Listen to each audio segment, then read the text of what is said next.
Now, how do you recognize a creed or a tradition?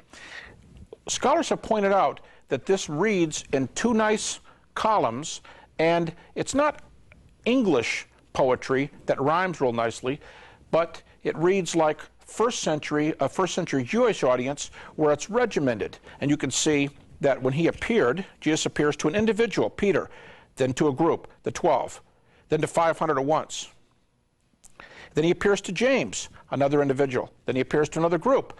There's some order to this, and it's arranged like a catechism. And I made the point last week, perhaps 90% of Palestinians, or the Jews in that area, were not readers. They were not literate.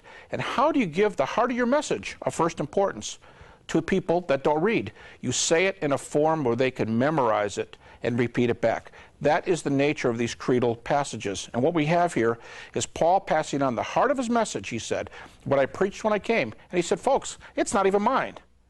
So I think we need to return to several things here. The importance of this early message, some data we have. We've got that timeline going all the way back to Jesus in 30 AD. It's not Paul's. And so Paul is not the originator of the New Testament message.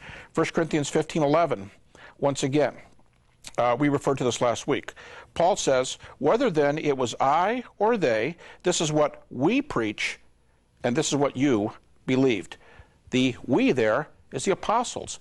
He's saying, hear it from them, hear it from me. We're preaching the same message concerning what? The gospel and the resurrection appearances in general. What Paul says is, I didn't make this up. I got it from somebody else. I delivered to you. That's what I also received. Now look at verse 11. Whether then it was I or they, this is what we preach, and this is what you believed. I think what Paul is saying here is, ask the disciples. They'll give you the same thing I'm giving you. Ask me. I'll tell you. Now, what is this message? Just look at the previous verses. It's the gospel, and in particular, he's been talking about the appearances here. He's saying, I've talked to them. They've got the same message I have. They've talked to me. They commend me. You can go back and look at Galatians 2.